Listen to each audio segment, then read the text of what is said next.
Hello students, welcome back to PIMT YouTube channel. ये जो आज का लेक्चर है ये MBA सेकेंड ईयर और BBA फाइनल ईयर के लिए है, जिसमें हम अपना नया कर रहे हैं जो है हमारा employees provident fund and miscellaneous provisions act 1952। ये हमारे दोनों कोर्सेज में आ रहे हैं और दोनों के लिए ये इम्पोर्टेंट एक्ट है, तो इसके बारे में हम कर रहे हैं आज। इसकी फर्स्ट ऑफ ऑल इंट्रोडक्शन है हमारी कि salary consist of two parts, that is earnings and deductions. कि हमारी सैलरी को हम टू पार्ट्स में डिवाइड कर सकते हैं कि वेदर एज जो हमारी जो अर्निंग्स होती है वो, या फिर जो उसके अंदर डिडक्शंस हमारी हो जाती है वो। फिर provident fund is one of the statutory deduction done by the employer at the time of salary payment. कि जो हमारा प्रोविडेंट फंड की जो प्रोविजंस होती है वो एक डिडक्शन ही है, जो एक स्टैट्यूटरी डिडक्शन है जो गवर्नमेंट ने इम्पोज की हुई है कि हर एम्प्लॉयर जब भी पेमेंट करता है किसी एम्प्लॉय को, तो वो ये एम्प्लॉयर मतलब प्रोविडेंट फंड के नाम पर जो भी सेट रेशियो होती है उतनी डिडक्शंस करनी जरूरी होती है हर एम्प्लॉयर को। Provident fund is governed by the employees provident fund act 1952। जो हमारा प्रोविडेंट फंड का कॉन्सेप्ट है वो हमारे जो एम्प्लॉयज प्रोविडेंट फंड एक्ट 1952 वो रेगुलेट करता है, वो गवर्न करता है कि किस तरीके से कितनी डिडक्शन होगी प्रोविडेंट फंड के अंदर। फिर है the employees provident fund and miscellaneous provisions act 4 March 1952। Means ये हमारा 4 मार्च 1952 को एस्टैब्लिश हुआ था, एम्पावरमेंट में आया था ये वाला, और इसके हम 3 पार्ट्स में से डिवाइड कर सकते हैं। The employees provident fund scheme 4 मार्च 1952 को जो हमारी ये मतलब स्टार्ट हुई थी, इनिशिएट हुई थी। उसके बाद है एम्प्लॉयज पेंशन स्कीम जो हमारे 1995 में स्टार्ट हुई थी, और employees deposit link insurance scheme 1976। मतलब हम इस एक्ट को एम्प्लॉयज प्रोविडेंट फंड एक्ट को और मिसलेनियस प्रोविजंस एक्ट को हम 3 पार्ट्स में डिवाइड कर सकते हैं। कि पहले तो हम एम्प्लॉयज प्रोविडेंट फंड के बारे में, उस स्कीम के बारे में पढ़ेंगे जो 4 मार्च 1952 में स्टार्ट हुई थी। उसके बाद पेंशन स्कीम के बारे में, और फिर डिपॉजिट लिंक इंश्योरेंस स्कीम जो 1976 में स्टार्ट हुई थी। तो हम एक एक करके तीनों को पढ़ेंगे। फर्स्ट ऑफ ऑल हम करेंगे एम्प्लॉयज प्रोविडेंट फंड स्कीम जो हमारी 4 मार्च 1952 में स्टार्ट हुई थी। अब इस स्कीम की, इस एक्ट की इंट्रोडक्शन क्या है? Provident fund has come into force to give better future to employees on their retirement and his dependents in case of his death during employment. Means जो प्रोविडेंट फंड की जो provision है, जो या तो एम्प्लॉय को या फिर जो उसके डिपेंडेंट, अगर उसकी डेथ हो जाती है एम्प्लॉय की, तो उसके डिपेंडेंट्स को बेनिफिट प्रोवाइड करने के लिए ये स्कीम हमारी बनाई गई है। The Employees Provident Fund Act 1952 is a compulsory contributory fund for the future of an employee after retirement or for his dependent in case of his early death. It means जो हमारी provision बनी है ये retirement, after retirement benefits provide करने के लिए है, ये कंपल्सरी रिडक्शन है, और या तो उसे आफ्टर रिटायरमेंट मिलती है, या अगर उसकी कोई जल्दी डेथ हो जाती है एम्प्लॉयमेंट के टाइम पर ही, तब उसे ये उसके डिपेंडेंट्स को प्रोवाइड किया जाता है ये fund. This act is applicable to all states of India except Jammu and Kashmir। ये जम्मू एंड कश्मीर को छोड़कर बाकी सारे इंडिया पर एप्लीकेबल है। हमने प्रीवियस जितने भी एक्ट्स किए थे वो ऑल ऑफ इंडिया पे एप्लीकेबल थे, लेकिन जो एम्प्लॉय प्रोविडेंट फंड एक्ट है हमारा 1952 का, वो जम्मू एंड कश्मीर पे एप्लीकेबल नहीं है। फिर है ऑब्जेक्टिव की हमारे एक्ट के ऑब्जेक्टिव क्या है। किसी भी एक्ट के आपको ऑब्जेक्टिव किस कारण ये एस्टैब्लिश हुआ, उसका कब मतलब एप्लीकेबल कहाँ है, कब इन्फोर्समेंट में आए, ये सब आपको पता होना जरूरी है। कि कोई भी एक्ट आपका पेपर में किसी भी एक्ट के बारे में क्वेश्चन पूछेंगे तो आपको ये चीजें बतानी जरूरी है कि इस टाइम पर इन्फोर्समेंट में आया, यहाँ एप्लीकेबल है, और ये इसके ऑब्जेक्टिव है। उसके बाद हम अपना मेन क्वेश्चन स्टार्ट करें। इससे आपकी लेंथ भी बढ़ेगी और आपको प्रॉपरली टाइम भी मिल जाएगा कि आप अपने एक्ट को प्रॉपरली डिफाइन कर सकें। फिर ऑब्जेक्टिव्स में क्या है? The employees provident fund and miscellaneous provisions act 1952 is enacted to provide a kind of social security to the industrial workers. कि एक तरीके से सोशल सिक्योरिटी प्रोवाइड करता है एक्ट, जो हमारे इंडस्ट्रियल वर्कर्स होते हैं, जो इंडस्ट्रीज में बड़े बड़े काम करते हैं, उन्हें एक तरीके से सोशल सिक्योरिटी प्रोवाइड करता है। The Act mainly provides retirement or old age benefits such as provident fund, superannuation pension, invalidation pension, family pension and deposit linked insurance। की मीन्स ये एक्ट हमें ये जो फैसिलिटीज है ये एम्प्लॉयज को प्रोवाइड करता है। The Act provides for payment of terminal benefits in various contingencies such as retrenchment, closure, retirement on on reaching of the age of superannuation, voluntary retirement and retirement due to incapacity to work.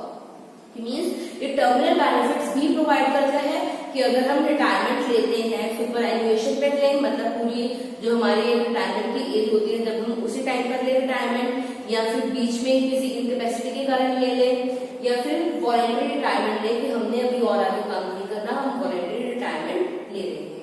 In cases में भी हमें terminal benefits बहुत तरीके के provide करता है। Next is applicability of the EPF and MPF means employ provident fund and miscellaneous provisions act की कहां का एप्लीकेबिलिटी है।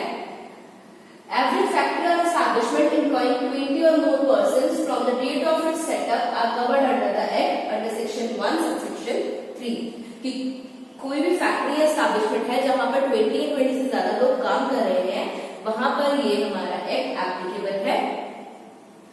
Cinema theaters employing 5 or more persons are covered under the Act. Government of India, after giving 2 months notice, may apply the provisions of this Act to establishment where less than 20 persons are employed. It means यहाँ पे 20 persons हमने तो पहले concept ये किया है ना कि 20% से ज्यादा लोग जहाँ पर होंगे वहां पर ये हमारा Act एप्लीकेबल है, और जहाँ पर सिनेमा हाउसेस में, थिएटर्स में 5 से ज्यादा लोग एम्प्लॉयड है वहां पर भी ये एक्ट एप्लीकेबल है कि प्रोविडेंट फंड की स्कीम वहां पर एप्लीकेबल होगी। लेकिन government by official notification 2 months का प्रायर नोटिस देकर किसी भी एस्टैब्लिशमेंट में जहां पर 20 से कम लोग भी, 20 से कम लोग भी वहां पर जहां पर एम्प्लॉयड है वहां उन्हें भी इस एक्ट के अंडर लेके आ सकती है central government. Where an establishment consists of different departments or has branches, whether situated in the same place or in different places, all such departments or branches shall be treated as parts of the same establishment under Section 2 subsection A. कि means कोई भी establishment है जहाँ पे different departments हैं, चाहे वो एक ही जगह पर हो, चाहे वो डिफरेंट जगह पर हो, लेकिन वो सभी उस एस्टैब्लिशमेंट का हिस्सा माने जाएंगे और सब पर ये एक्ट एप्लीकेबल होगा। ये नहीं होगा कि उस डिपार्टमेंट पे एप्लीकेबल है कि वहां पर 20 से ज्यादा लोग हैं, हमारे डिपार्टमेंट पे एप्लीकेबल नहीं है, ऐसा कुछ नहीं है। अगर एक एस्टैब्लिशमेंट में ये पूरा का पूरा एक्ट एप्लीकेबल होता है, अगर किसी एस्टैब्लिशमेंट में है तो मीन्स उसके सारे डिपार्टमेंट्स पर भी ये एप्लीकेबल है। Establishment to which this act once applies shall continue to be governed by this act, notwithstanding that number of persons employed therein at any time falls below than 20. कि means अगर जब जिस भी establishment पे ये act impose हो गया, ये अप्लाई हो गया, तो चाहे उस ऑर्गेनाइजेशन में, चाहे उस हमारे एस्टैब्लिशमेंट में 20 से कम लोग भी हों, तब भी एक्ट हमारा एप्लीकेबल उस पर रहेगा। The current wage ceiling limit for coverage under this act is ₹15,000, जो हमारे बेसिक पे और जो हमारा डीएनएस अलाउंस होता है उन दोनों का कॉम्बिनेशन होता है। पर मंथ 15,000 से ज्यादा जिनकी जो अपनी सैलरी है उन सब पर ये वेज सीलिंग लिमिट जो हमारी 15,000 की है वहां पर ये एप्लीकेबल होता है विद इफेक्ट फ्रॉम सितंबर 2014 से हमारे जो बेसिक पे और डीएनएस अलाउंस का टोटल है पर मंथ के अकॉर्डिंगली 15,000 तक उसकी लिमिट बढ़ा दी गई है। पहले ये 6,500 था जो जून 2001 में चेंज हुआ था, और उससे पहले ये 5,000 पर मंथ था, लेकिन अब 2014 सितंबर 2014 में उसकी लिमिट बढ़ाकर हमने 15,000 गवर्नमेंट ने कर दी है कि 15,000 जो बेसिक और डीएनएस अलाउंस का टोटल होता है, अगर 15,000 बैठता है किसी एम्प्लॉय का तो वो भी इस एक्ट के अंडर आएगा। Next is eligibility and entitlement कि मींस कौन कौन एलिजिबल है इसके अंदर और कौन कौन एंटाइटल्ड है प्रोविडेंट फंड में कंट्रीब्यूशन करने के लिए। Every employee employed directly through a contractor who is in receipt of wages are eligible to become a member of the fund, exception of apprentice under the Apprentices Act and the casual laborers। Means कोई भी employ है जो direct labour के through appoint हुआ है, किसी भी तरीके से कॉन्ट्रैक्ट के थ्रू अपॉइंट हुआ है, वो सब एलिजिबल है receipt of wages under this act की इस मतलब रिडक्शन पे भी एप्लीकेबल है। लेकिन इसके अंदर हम एक्सक्लूड करेंगे जो हमारे अप्रेंटाइसेस होते हैं, क्योंकि वो हमारे अप्रेंटाइज एक्ट के अंदर कवर होते हैं, या जो हमारे कैजुअल लेबर्स होते हैं वो भी इस एक्ट के अंदर कवर नहीं है, वो एलिजिबल नहीं है इस एक्ट के under.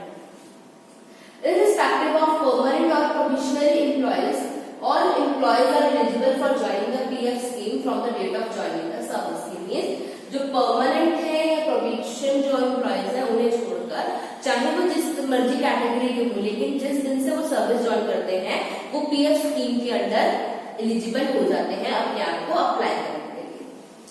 Minimum 10% of the basic pay for establishments employed less than 10%, sick industries declared by CSC authority, jute, beedi, brick, coir और गार गम इंडस्ट्रीज फैक्ट्रीज की मीन जिनकी जहां पे 10 लोगों से ज्यादा कम लोग काम कर रहे हैं वहां पर भी 10% ऑफ बेसिक पे जो है हमारी वो कंट्रीब्यूशन में जाती है provident fund. Other industries maximum 12% of the basic पे, और जो भी बाकी इंडस्ट्रीज होती है वहां पे मिनिमम क्या है 12% ऑफ बेसिक पे की जितनी भी बेसिक पे होती है, फॉर एग्जाम्पल 15,000 है, 10,000 है, 20,000 है, उसका 12% एम्प्लॉय मतलब प्रोविडेंट फंड स्कीम के अंदर कंट्रीब्यूशन जाएगी। A member can contribute voluntarily more than statutory prescribed rate up to 100% of basic salary, which will be transferred to his PF account। कि जो भी हमारा एम्प्लॉय है, जो मेंबर मींस जो भी एम्प्लॉयज है हमारे, वो वॉलंटरली 100% अपनी बेसिक पे का वहां पर मतलब अलाउंसेस अपने पास रखकर बाकी सारी अपनी बेसिक पे इस फंड के अंदर कंट्रीब्यूट कर सकते हैं, जो सीधा ही उनके पीएफ अकाउंट में ट्रांसफर हो जाती है। कि मतलब डायरेक्टली डिडक्शन होकर, इसलिए ये नहीं कि आपका पैसा कट रहा है, ये है कि आपको रिटायरमेंट में वो लमसम अमाउंट मिलती है जितनी आपकी हर महीने के महीने कटती है।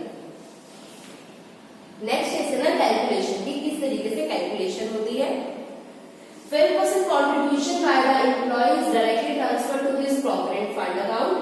12% is contributed by the employer, out of which 8.33 is credited to employee pension fund and the balance 3.67% is transferred to the PF account of the employee.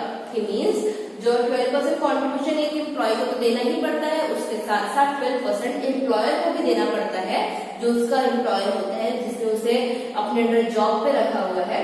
उसमें से जो 12% को कंट्रीब्यूट करेगा, जो 8.33% है वो एम्प्लॉय पेंशन फंड स्कीम के अंदर चला जाएगा, और जो बैलेंस हमारा 3.67% रह जाएगा बेसिक पे का, वो हमारा पीएफ अकाउंट जो हमारा है एम्प्लॉय का, उसके अंदर उसका क्रेडिट हो जाएगा।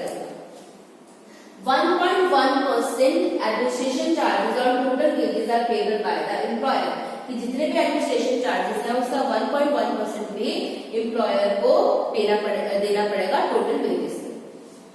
0.5% EDLI calculated on total EDLI slab, जो हमारी 6500 वेजेस की है, and payable by the employer towards ED fund, means ये हमारी employer deposit linked insurance scheme जो है, जो हम आगे पढ़ेंगे, उसकी EDLI की फुल फॉर्म है employer deposit linked insurance scheme. उसके अंदर भी 0.5% एम्प्लॉयर को कंट्रीब्यूट करना पड़ता है। 0.01% EDLI administration charges calculated on total EDLI slab wages are payable by the employer, इसमें भी 0.04% जो एडमिनिस्ट्रेशन चार्जेस है वो भी एम्प्लॉयर को देने पड़ते हैं। जब एडमिनिस्ट्रेशन चार्जेस उसकी वेजेस पे होते हैं वो भी कंट्रीब्यूट करना पड़ता है एक एम्प्लॉयर को। इसके बाद है बेनिफिट्स क्या होते हैं इसके। Employees can take advances, withdraw the PF in case of retirement, medical care, housing, family obligation, education of children and financing of life insurance policy। की मीन एक एम्प्लॉय को इसका ये बेनिफिट होता है कि वो अपने डिफरेंट जो भी उसके एक्सपेंसेस होते हैं, जो स्टैट्यूटरी डिडक्शन ही होती है एक तरीके से, उसमें इस फंड को यूज कर सकता है। जैसे उसे कोई लाइफ इंश्योरेंस पॉलिसी पे करनी है तो वो इस फंड में से पे कर सकता है, रिटायरमेंट के टाइम पर वो इसे यूज कर सकता है, मेडिकल केयर के टाइम पे मेडिकल इमरजेंसी आती है उस टाइम भी वो इस फंड को यूटिलाइज कर सकता है, हाउसिंग के लिए यूज कर सकता है, फैमिली के लिए कर सकता है, एजुकेशन ऑफ चिल्ड्रन, मतलब किसी भी पर्पज पे वो इस फंड को यूटिलाइज कर सकता है। Up to 90% of the PF amount can be withdrawn at the age of 54 years or before 1 year of actual retirement। की 90% तक का PF अकाउंट में जितना भी हमारा होता है फंड, उतना रिटायरमेंट से पहले आप विड्रॉ करा सकते हो, या फिर अगर आप तब तक नहीं करवाते हो तो वो 90% आप अपनी रिटायरमेंट जो एक्चुअल रिटायरमेंट की एज है उससे भी 1 साल पहले आप करवा सकते हो। जो 90% है वो 54 इयर्स की एज तक की आप करवा सकते हो, और उतना ही 90% तक आप अपनी एक्चुअल रिटायरमेंट के 1 साल पहले तक करवा सकते हो। जो 100% आपको फुल रिटायरमेंट के बाद या डेथ के बाद की आपके डिपेंडेंट्स को मिलेगा। PF amount of the deceased member is payable to nominees और लीगल हायर्स। इट मींस जो भी हमारे जो मतलब अमाउंट हो गई प्रोविडेंट फंड की, अगर कोई किसी एम्प्लॉय की डेथ हो जाती है तो डिसीज पर्सन की फैमिली को मिलेगी या जो उसका लीगल हेयर होगा, जो वारिस होगा उसका, उसे मिल जाएगा। Immediate income tax exemption under section 80C of IT act. Income tax act के अंदर जो इनकम टैक्स के अंदर एग्जम्पशन मिलती है इसकी सेक्शन 80 उसके सी के अंदर, ये आपने पढ़ा होगा कि ये डिडक्शन है, स्टैट्यूटरी डिडक्शन है एम्प्लॉयर फंड की। फिर है equal contribution by the employer की, जितना हम कंट्रीब्यूट कर रहे हैं अपनी बेसिक सैलरी में से 12% दे रहे हैं, उतना ही एम्प्लॉयर भी दे रहा है, यानी हमें तो डबल बेनिफिट हो रहा है कि अगर हम 12% दे रहे हैं, वो भी 12% यानी टोटल 24% हमें एक्स्ट्रा मिल रहा है। Interest rate is usually higher than the prevailing market rate, present rate is 8.5%। इसमें हमें इंटरेस्ट मिलता है, हमें देना नहीं होता, हमें मिलता है इंटरेस्ट। तो एक तरह हमारी सेविंग्स है, तो सेविंग्स पे हमें इंटरेस्ट हमेशा ऐड ऑन होता है। जो नॉर्मल जो हमारा इंटरेस्ट रेट चल रहा होता है मार्केट से, उससे ज्यादा होता है, और प्रेजेंट में ही हमारा 8.5% चल रहा है प्रोविडेंट फंड पे, पीएफ स्कीम्स पे। PF account can be transferred if any member changes from one establishment to other where the PF scheme is applicable. कि मीन्स अगर कोई अपने एस्टैब्लिशमेंट चेंज कर देता है, अपना ऑफिस या अपने जो भी वर्किंग सिटी या कुछ भी एनवायरमेंट अपना चेंज करता है, तो जिस जगह पर जाता है अगर वहां पर भी ये स्कीम एप्लीकेबल है तो वो वहां पर भी उसे ट्रांसफर करवा सकता है अपने ही नेम पर, कि मैं अब इस जगह पर काम नहीं कर रहा, मैं इस जगह पर काम कर रहा हूँ, तो मेरी बेसिक पे अब इंक्रीज हुई है या जो भी है, तो मेरा एम्प्लॉयर भी मुझे उस जगह से ही कॉन्ट्रीब्यूशन देगा पीएफ फंड। फिर है टोटली टैक्स फ्री रिटर्न्स की, इसकी जो रिटर्न्स है वो टोटली टैक्स फ्री है। जो हमारा फंड है एम्प्लॉयर प्रोविडेंट फंड है, ईपीएफ होता है, उसमें कोई भी टैक्स नहीं लगता है। तो ये मेजर बेनिफिट्स है हमारे एम्प्लॉयर प्रोविडेंट फंड एक्ट के। तो अभी आज के लिए इतना ही, नेक्स्ट हम अपने नेक्स्ट लेक्चर में कंटिन्यू करेंगे। अभी अगर आपको इसमें कोई भी प्रॉब्लम आई हो तो आप उसके बारे में पूछ सकते हैं, कमेंट बॉक्स में लिख सकते हैं, या फिर अपने प्रॉब्लम सॉल्विंग आर में भी उसके बारे में जान सकते हैं। So that's it for today. Thank you. Have a nice day.